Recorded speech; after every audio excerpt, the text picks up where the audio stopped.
So, Jai Hind friends, a very good evening to all of you. Myself, Navjot Singh, I'm a former officer of the Intelligence Bureau, and I'll be taking up the current affairs for all the allied examinations of Punjab PPSC. So, let's start. So, today we are going to take up current affairs from, just a second, I think, yeah.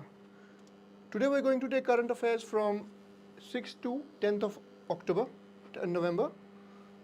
Fine. So this is our portal actually. You can get our subscriptions at really decent offers now. Earlier it was about 20,000. Now you can get it for 4,999 for different examinations of Punjab allied examinations like Naib Tahsildar. You have Punjab Patwari, Food Inspector, Police SIs, Cooperative Inspector, and Excise and Taxation Inspector.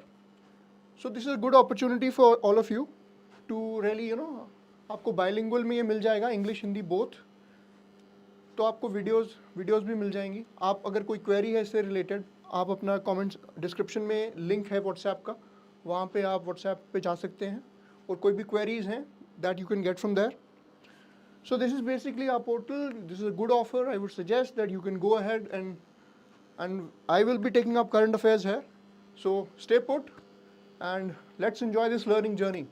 So let's start our current affairs from 6th to 10th of November.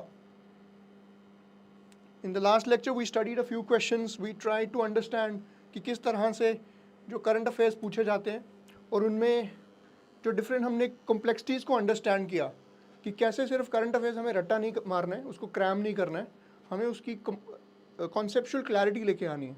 चलो let's start. First question we have, which city is the host of the world food India 2023. ठीक है, world food India जो इसका किस city ने hold किया है, तो इसका आंसर है आपका नई Delhi. New Delhi has hosted it. So prime minister ने ऑफिशियली इसको वर्ल्ड फूड इंडिया समिट को जो ओपन किया था भारत मंडपम. सो भारत मंडपम अगर आपको याद होगा, अभी G20 समिट हुआ था. G20 समिट में the summit was hosted at Bharat Mandapam.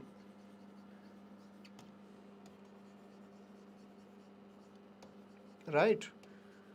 इसमें आपने ये भी देखा होगा कि वहाँ पे you had that chariot, that Konark sun temple का जो चैरियट था, that was installed at the place जहाँ पे हमारे प्रधानमंत्री जी ने जो डिग्निटरीज, जो हेड्स ऑफ द स्टेट्स को रिसीव किया था. तो ये भी आपको थोड़ा सा पढ़ लेना है भारत मंडपम के बारे में, थोड़ा सा आपको भुवनेश्वर के कोणार्क सन टेम्पल के बारे में पढ़ लेना है. करंट अफेयर्स को थोड़ा सा लिंक करके पढ़ेंगे तो आपको ज़्यादा अच्छी कंसेप्चुअल क्लैरिटी आ जाएगी. ठीक है, नेशनल कैपिटल में हुआ था और इस इवेंट में प्रधानमंत्री जी ने seed capital of to over 1 lakh self help groups. ठीक है, सीड कैपिटल क्या होता है? सेल्फ हेल्प ग्रुप्स हैं जो हमारे, ये सोशली जो डिप्राइव्ड सेक्शंस है, पर्टिकुलरली जैसे वुमेन है जो अपना कुछ प्रोजेक्ट स्टार्ट करना चाहते हैं, तो गवर्नमेंट उनको कुछ फंडिंग देती है स्टार्ट करने के लिए छोटा बिजनेस, जैसे कॉटेज इंडस्ट्री हो गया या छोटा वो पापड़ बनाने का एक कुछ इनिशिएटिव है कहीं पे. फिर कुडुमश्री एक सेल्फ हेल्प ग्रुप है. बहुत सारे सेल्फ हेल्प ग्रुप इस तरह से जो एम्पावरमेंट करते हैं डिसएम्पावर्ड ग्रुप्स के. पर्टिकुलरली मोहम्मद यूनस का नाम आपने सुना होगा. मोहम्मद यूनस, इन्होंने बांग्लादेश में माइक्रो फाइनेंस स्टार्ट किया था ग्रामीण बैंक से. ग्रामीण bank,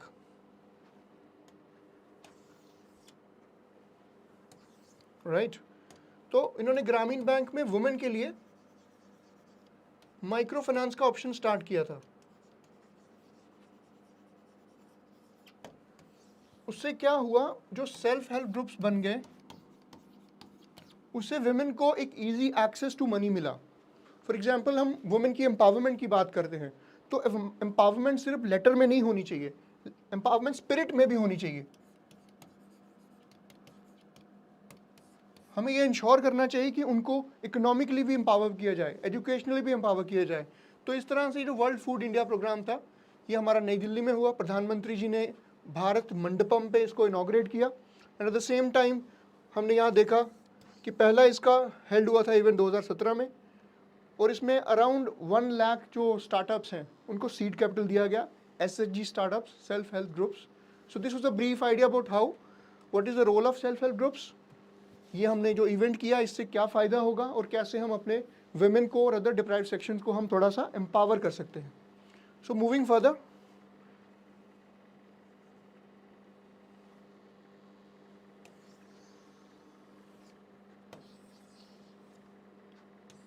next question we have here, which institution released the 2023 adaptation gap report.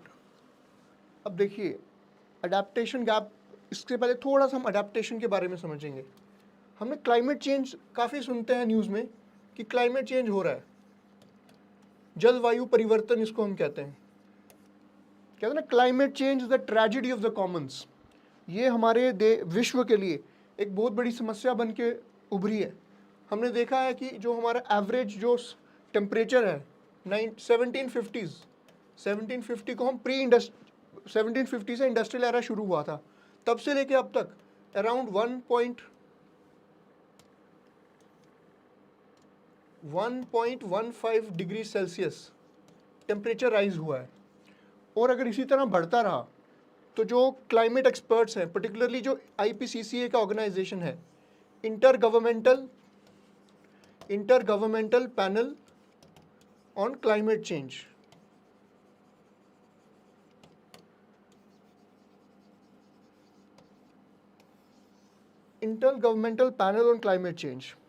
Right. तो इसने एक असेसमेंट दिया है कि 2100 तक 2100 तक हमारे 40 जो आर्चीपेलाजिक ग्लेशियर्स हैं, जो मेजर ग्लेशियर्स हैं, नॉर्थ पोल, साउथ पोल और जो थर्ड पोल है हमारा तिब्बतन माउंटेन्स वाला एरिया, उसमें 40 से ज़्यादा ग्लेशियर्स मेल्ट हो जाएंगे. जब ग्लेशियर्स मेल्ट हो जाएंगे उससे क्या होगा, सी लेवल राइज होएगा. सी लेवल राइज होएगा तो जो लो लाइंग एरियाज़ हैं वो सबमर्ज हो जाएंगे, कहीं पे फ्लड्स आएंगे, कहीं पे ड्राउट हो जाएगा.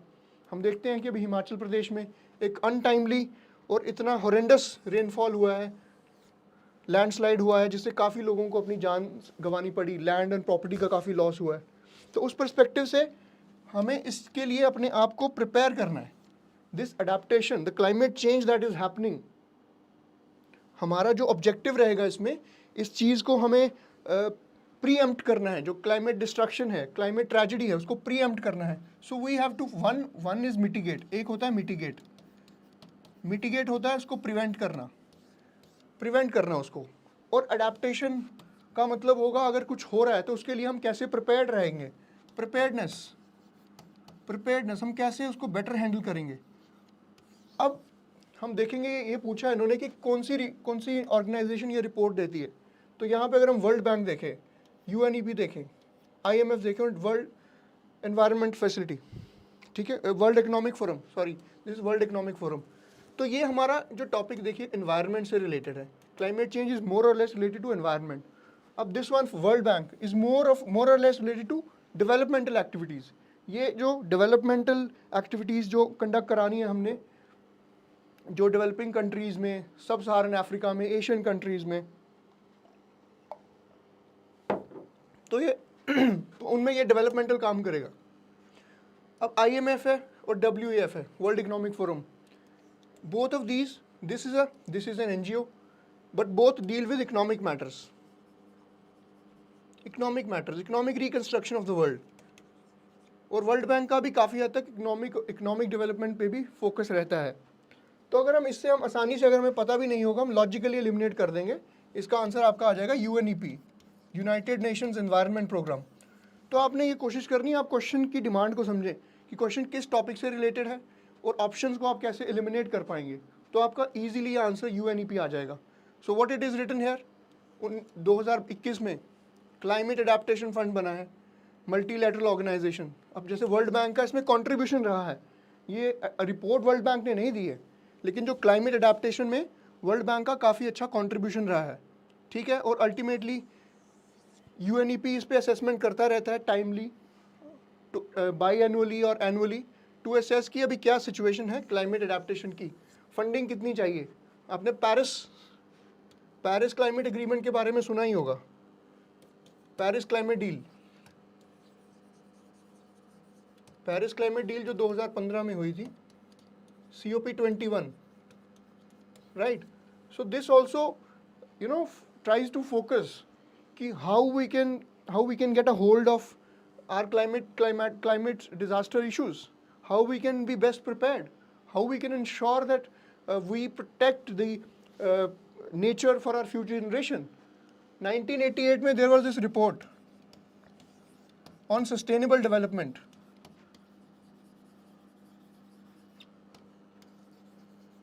There was this report on sustainable development by Brundtland Commission.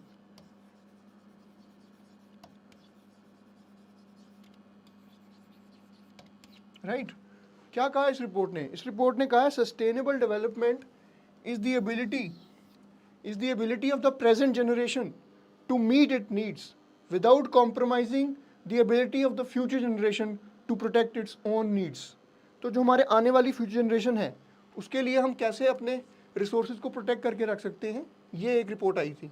So this was some data कि 40 मिलियन एनुअल सम इतना अप्रॉक्सीमेटली इतना होना चाहिए टू मिटिगेट और adapt climate related disasters. So this was about this question, a brief background as well, ताकि आपको समझ आए कि सिर्फ फैक्ट नहीं याद करना है, थोड़ा सा उसके कॉन्टेक्स्ट में भी जाना है.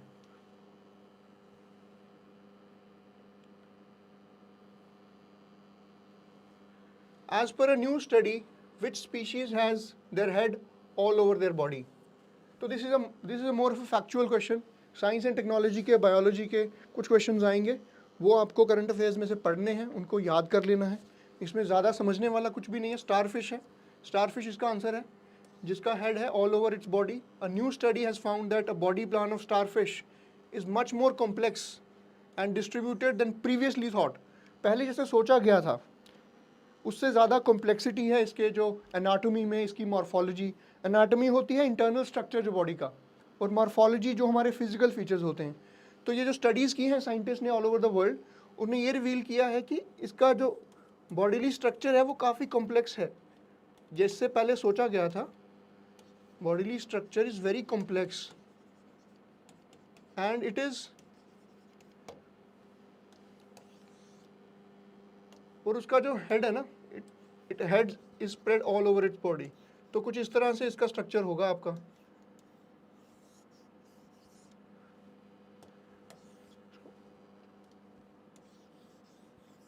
ये आपकी स्टार फिश हो गई.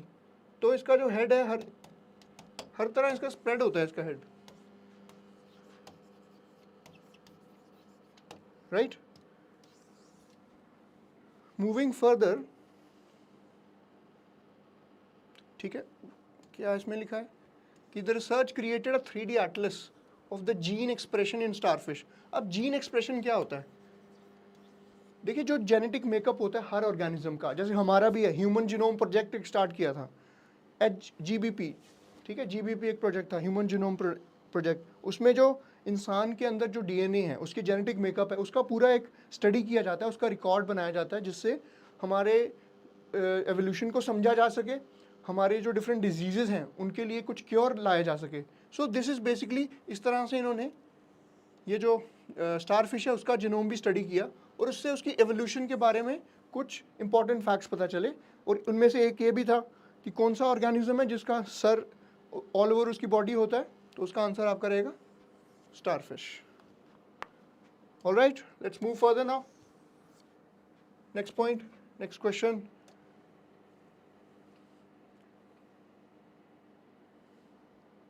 Right. State of the Climate Services is an annual report released by which institution? Now again, let's try to understand here. We're again talking about climate. The first organization here, FAO. FAO क्या है? Food and Agricultural Organization. So it is a food and agricultural organization. The next one we see here is WMO. World Meteorological Organization. World Meteorological Organization. अब ये है आपका UNEP, हमने पहले पढ़ लिया. IEA is International Energy Agency. So we are basically talking about climate. So we could be confuse between this and this. World Met Organization. Meteorological Organization क्या करती है? जो डिफरेंट क्लाइमेटिक पैटर्न्स चेंज हो रहे हैं, फॉर एग्जाम्पल टेम्परेचर राइज हो रहा है, कहीं पे एल नीनो आ रहा है, कहीं पे सुनामी आनी है, कहीं पे मॉनसून लेट हो रहा है, कहीं पे एग्रीकल्चरल पैटर्न डिस्टर्ब हो रहा है, तो वो सारा स्टडी आपका WMO करता है. सो द क्लाइमेट सर्विसेज की जो रिपोर्ट है ये WMO देगा, World Meteorological Organization. It submits its annual report and centers its attention to the topic of health this year. So the current theme, if we talk about the current theme of the report of the climate services, तो इसका जो current theme है, it's centered on health. See, health is intricately linked. जो health है हमारी वो very intricately linked है to the climatic setup we are living in. How conducive, for example, we have tropical or equatorial regions where there is lot of very high temperature, high rainfall, high loss of body fluids, so it is not conducive to health. And how changing climate change हो रहा है, उससे हमारा जो agricultural production है वो भी impact हो रहा है, agricultural production slow हो रहा है, तो जो हमारी rising population है तो उसके लिए हमें to feed the teeming millions we will be facing a lot of challenges. तो इसीलिए different organizations conduct different surveys and these surveys they converge to help us develop a better roadmap of how we can proceed towards a more holistic development model, right? So report emphasize क्या करती है? The report emphasizes on the critical requirement for customized climate related information. So region based, a particular region के लिए किस तरह की climatic उसकी जो uniqueness है, उस uniqueness के हिसाब से हमें किस तरह की policies चाहिए होंगी. So this is basically the report on climate services is submitted by World Meteorological Organization, right? Let's move further.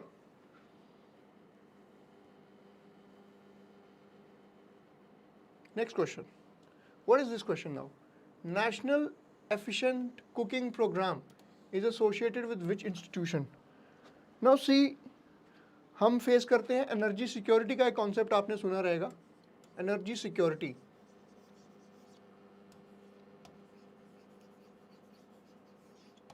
What is energy security? Now see 1973 में क्लब ऑफ रोम एक इवेंट हुआ था, club of Rome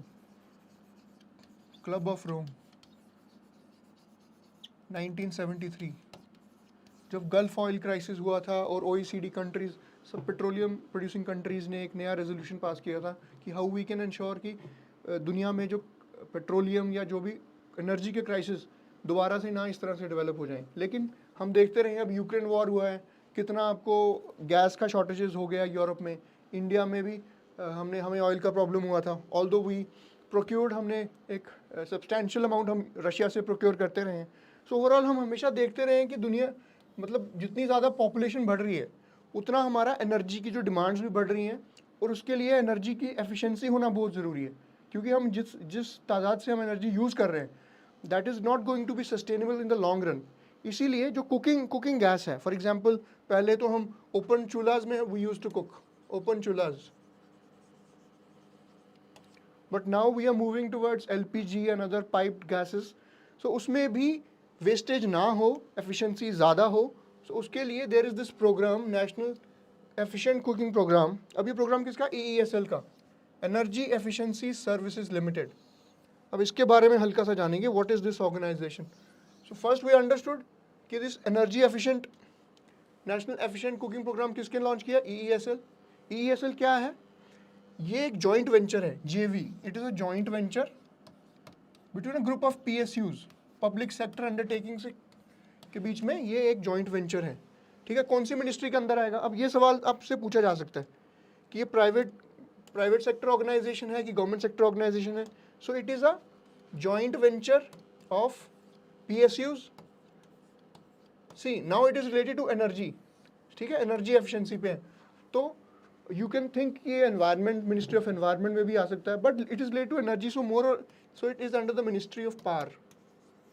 so power ministry इसको deal करती है, इसके अंदर जो भी प्रोविजंस हैं. ठीक है, ministry of power has introduced 2 pioneering programmes, national efficient cooking programme and the energy efficient fans programme. ये 2 प्रोग्राम आपको याद रखने हैं. ठीक है, एक तो हमने देख लिया this one, national efficient cooking programme, और दूसरा energy efficient fans program. See, both of these programs, these are steps to conserve energy, to use energy in a way which minimizes the wastage. So vestiges को minimise करना है. जैसे हम power distribution होती है हमारी, जो पावर की जो इलेक्ट्रिसिटी की लाइंस होती हैं, उसमें हमने सुना होगा AT&C लॉसेज होते हैं, AT&C लॉसेज, ट्रांसमिशन लॉसेज होते हैं. तो उनको भी कर्व करने के लिए different steps ministry of power ने लिए हैं.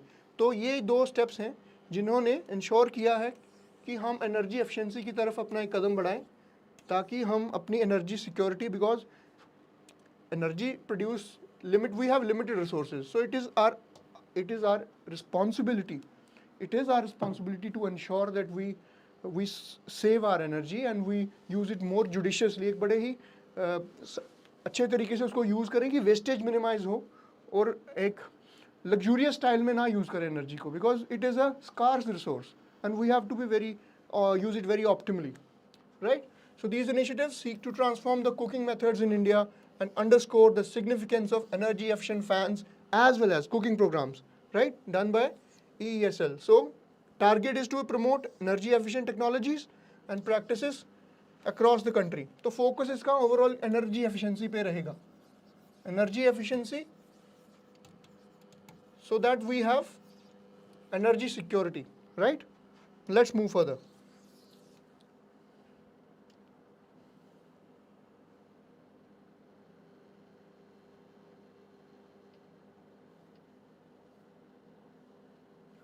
So you must be aware of this crop. This is called lavender. It is in India, it is basically grown in Doda district of Jammu and Kashmir. Doda district of J&K. And in fact, Bhadarwa is a place there. It is actually very, very conducive. It is grown in very, very large amounts in that place. Fine. So we can see the farmers, harvesting the crop of lavender. So it's purple revolution भी कहा जाता है इसको. J&K's Bhadarwa is known as the lavender plantations boost in J&K's Bhadarwa. So it is going to boost it's called the lavender capital of the country in one way. So the region is ideal for growing the plant, which is harvested for its fragrant flowers and oil by farmers who have switched from maize and other crops under the center government's aroma mission. तो aroma mission एक start किया था government ने. Government started one aroma mission, right? So let's come back to the question. एक aroma mission था government का, CSIR और IIM. IIM, there is an institute in Jammu which is known as IIM, Indian Institute of Integrative Medicine. इन दोनों ने collaborate करके ये aroma mission launch किया to spread the purple revolution, particularly in these regions, because ये इस चीज़ के लिए काफ़ी conducive है, तो इसको promote करने के लिए. तो question क्या है?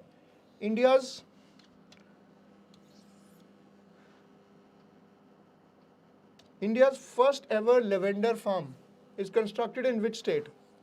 तो ये जम्मू कश्मीर में, obviously the answer is Jammu Kashmir. अब जम्मू कश्मीर में भी एक विलेज है, छल्ला विलेज. छल्ला विलेज ये कहाँ है? कठुआ डिस्ट्रिक्ट में है. ये कठुआ डिस्ट्रिक्ट ऑफ जम्मू में है. ठीक है, बाकी हमने बैकग्राउंड इसके बारे में हमने देख लिया किस तरह से ये डोडा किश्तवाड़ और भद्रवाह जैसे इलाकों में वहाँ पे ग्रो किया जाता है. ठीक है,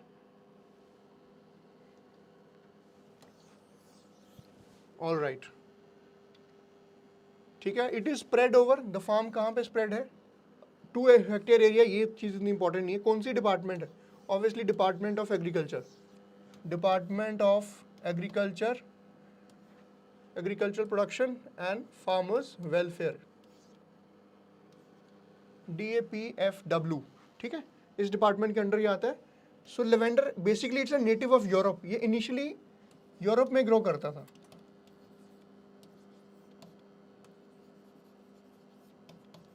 ठीक है, it was brought here and under, as we discussed, IIM, IIM, Jammu में CSR अरोमा मिशन ने इस चीज़ को 2018 में स्टार्ट किया, और डोडा बिकेम द बर्थ प्लेस, जो डोडा डिस्ट्रिक्ट है उसने जो इंडिया की जो लेवेंडर कल्टीवेशन है उसको काफ़ी बूस्ट दिया। Doda boosted India's lavender cultivation, it gave a boost, it's a big boost to India's lavender cultivation.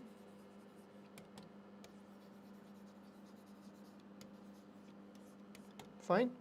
So this is the answer. So basically this is Jammu Kashmir में ज़्यादा इसका अभी हमने शुरुआत की है. The government is planning to introduce it in other states as well, but for a start, Jammu Kashmir has taken the lead.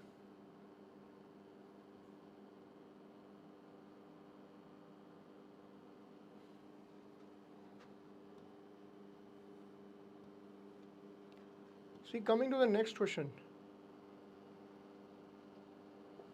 What is the name of the platform launched by Prime Minister on the National Unity Day? हम national unity day कब बनाते हैं? हमने last lecture में देखा था 31 अक्टूबर. क्यों बनाते हैं? Because it's the birthday of our iron man of the country. उन्होंने देश को इंटीग्रेट करने में, देश को यूनाइट करने में, जब हम आज़ाद हुए 15 अगस्त को, उसके बाद देश को आज़ाद इकट्ठा करने में, जो रियासतें थी हमारी 563, उनको इकट्ठा करने में काफ़ी महत्वपूर्ण उन्होंने योगदान दिया.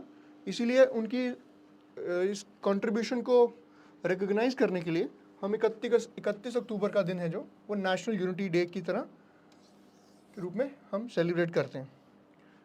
अब इस दिन कौन सा प्लेटफॉर्म प्रधानमंत्री जी ने लॉन्च किया? तो उस प्लेटफॉर्म का नाम है मेरा युवा भारत, माई भारत प्लेटफॉर्म. माई भारत प्लेटफॉर्म. सो माई भारत प्लेटफॉर्म लॉन्च किया. तो फाउंडेशन स्टोन ले किया प्रधानमंत्री जी ने अमृत वाटिका का और अमृत महोत्सव मेमोरियल. ये एक्चुअली हमारा जो अभी अमृत काल का हमारा जो टाइम चल रहा है, अगले 75 साल हो गए हैं हमारी इंडिपेंडेंस को, और जो 75 से 100 साल के बीच का जो वक्त है वो हम पूरे देश में एज एन अमृत काल सेलिब्रेट कर रहे हैं. ये लॉन्च क्यों किया? कल्मिनेशन ऑफ मेरी माटी मेरा देश, जो मेरी माटी मेरा देश जो कैंपेन चल रही है पूरे देश में, ताकि देश के जो इंडिजीनियस जो प्रोडक्ट्स हैं उनको प्रमोट किया जा सके, उनकी एफिशिएंसी बढ़ाई जा सके, उनकी मार्केटिंग इंप्रूव की जा सके. तो उस तरह से ये एक प्रोजेक्ट था my Bharat platform, launch by प्रधानमंत्री Modi ji on national unity day on 31st October 2023. Now let's move further to the next question.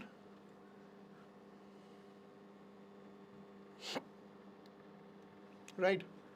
Project Kusha, India's long-range air defense system, under the preview of which institution? अब Project Kusha, अब air defence system के बारे में थोड़ा समझना पड़ेगा ये पढ़ने से पहले. Let's try to understand that. Air defence system क्या होता है? हमने रिसेंटली देखा कि हमास ने अटैक किया इजराइल पे. Lot of missiles were launch, बहुत सारी मिसाइल्स लॉन्च कर दी. लेकिन जैसे हम जानते हैं कि इजराइल का एक एयर डिफेंस सिस्टम है, उसका नाम है Iron Dome. It is one of the strongest air defence system. But वो भी इतनी कम टाइम में 5 से 6 हज़ार रॉकेट्स और मिसाइल्स दाग दिए हमास ने कि जो इजराइल का एयर डोम है, आयरन डोम है, वो भी इसको थ्वाट नहीं कर सका, इसको रोक नहीं पाया. तो ये था ब्रीफ आइडिया कि एयर डिफेंस सिस्टम क्या करता है. अगर एनिमी मिसाइल्स आती हैं, एनिमी टॉर्पीडोज आएंगी, एनिमी ऊपर से आपको कुछ भी एयर के तरीके से अटैक करेगा, मिसाइल्स हो गया या कुछ भी फायरिंग होगा या छोटे से एंटी एयरक्राफ्ट गन्स भी होंगी, तो उसको टैकल करने के लिए आपकी जो एयर डिफेंस टेक्नोलॉजी इजराइल की, उसका नाम है आयरन डोम. ठीक है. अब since we are also surrounded by countries like China and Pakistan, तो we also need a strong, not just territorial, हमारी सिर्फ टेरिटोरियल बाउंड्री हमें डिफेंड नहीं करनी है, मैरीटाइम बाउंड्री जो समुद्र की बाउंड्री है उसको डिफेंड नहीं करना है, हमें अपनी एयर बाउंड्री को भी डिफेंड करना है. तो इस एयर डिफेंस के लिए हमने एक S-400 जो मिसाइल डिफेंस सिस्टम है वो हमने लिया है रशिया से. इसके साथ अगर हम बात करें यूएस का जो एयर डिफेंस सिस्टम है उसका नाम है THAAD, थार्ड, इसको कहते हैं terminal high altitude air defence system. तो ये तो हमने ये तो रशिया से लिया है, लेकिन हमारा अपना भी तो चाहिए। तो ये प्रोजेक्ट कुशा है, ये उसी डायरेक्शन में एक स्टेप है जिसमें हम जो भी ड्रोन्स आएंगे, मिसाइल्स आएंगी, स्टेल्थ फाइटर्स आएंगे, उनको डिफेंड करने के लिए हमने अपना ये प्रोजेक्ट कुशा लॉन्च किया है। ये हमारा अपना एयर डिफेंस सिस्टम होगा जो हम ग्रेजुअली डेवलप करेंगे। अब इसमें किस ऑर्गेनाइजेशन ने डेवलप किया है?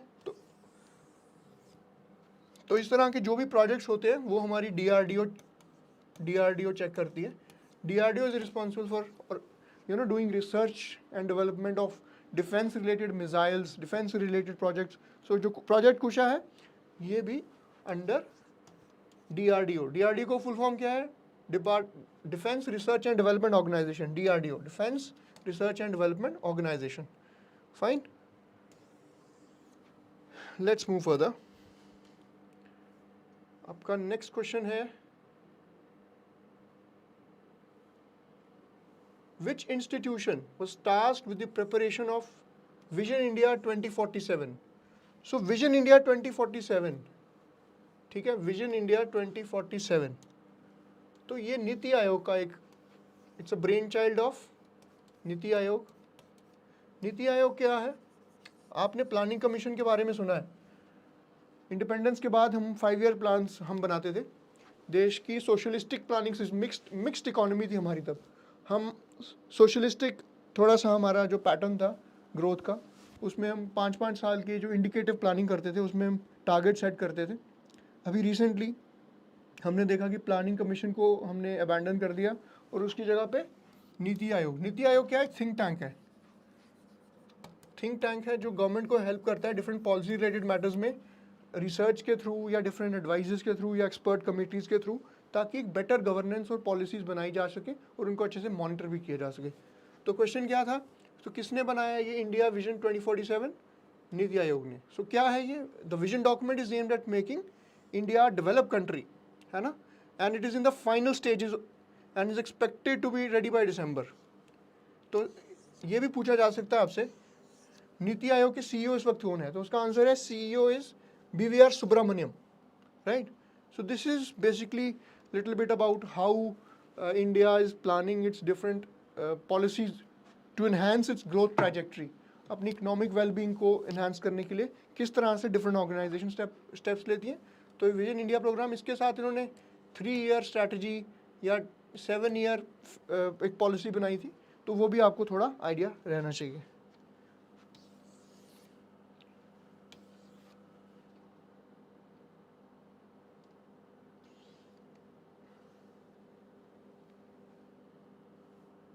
So last question in this is Manus, recently seen in news। ये सवाल आपसे बार बार पूछे जाएंगे कि कोई सिटी का नाम दे देंगे, कि कोई जगह का नाम दे देंगे, कोई माउंटेन का नाम दे देंगे, या कोई रिवर का नाम दे देंगे। ये रिसेंटली न्यूज़ में थी और ये कहाँ पे थी, तो ये आपको पढ़ना ही पड़ेगा। ये किस कंट्री में है? तो इसका मानस एक ब्राज़ील में एक जगह है।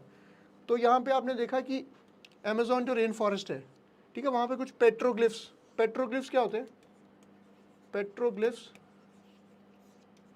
ये कुछ रिकॉर्डिंग्स होती हैं केव्स पे कुछ एनग्रेविंग्स होती हैं, रिकॉर्ड्स होती हैं, जो उस टाइम की कल्चर के बारे में, उस टाइम के इकोनॉमी या सोसाइटी के बारे में हमें कुछ इंसाइट्स देता है। तो रिकॉर्ड ड्राउट हुआ था यहाँ पे अमेजोन रेन फॉरेस्ट में, जिसकी वजह से कुछ पेट्रोग्लिफ्स हैं वो हमें मिले हैं, ठीक है। ये प्री कोलंबियन एरा के हैं और ये कहाँ पे मिले हमें? एक रिवर नेग्रो है वहाँ पे, रिवर नेग्रो। आपको बस इतना याद रखना है कि रिवर नेग्रो, आपको ये नहीं पूछेगा कि कहाँ पे है, बट आपको इतना याद रखना है कि रिवर नेग्रो कहाँ पे। ये भी रिवर नेग्रो, ये भी अमेजोन रेन फॉरेस्ट के पास है, जहाँ पे नेग्रो रिवर और अमेजोन रिवर मिलते हैं, वहाँ पे आपको ये चीज़ें मिली हैं, ठीक है। So it is found at the convergence or the confluence of Amazon and the Negro river, and the images carved into the rocks depict humans, animals and geometric shapes। जो उन्होंने humans, उस टाइम के humans की paintings बनाई होंगी, कुछ animals जो hunting scenes हो सकते हैं कुछ, या उनके अपने जो अगर कुछ मैथमेटिकल उस टाइप पे डेवलपमेंट हुई है तो उस चीज़ के बारे में they will present certain paintings or engravings। So I think this should be it for today। In today's lecture we try to understand the current affairs from 6th to 10th of November through certain current affairs. We also try to understand how it is not just important to cram it, we also try to understand the concept or the context behind the questions. हमने समझा कि किस तरह से आपको एक understanding अगर आपकी डाइवर्स रहेगी तो आप किस तरह से उसको इम्प्रूव कर सकते हैं, अपने क्वेश्चन हिटिंग कैपेसिटी आपकी बढ़ जाएगी, कैसे आप एलिमिनेट कर सकते हैं क्वेश्चंस को. हमने देखा कुछ ऑप्शंस में अगर आपको पढ़ा भी नहीं है, आप थोड़ा सा लॉजिकली अगर आप रीजन आउट करें तो आप उस क्वेश्चन को अच्छे से आंसर कर सकते हैं. So that's it friends for today. We will meet in the next lecture. Until then, Jai Hind.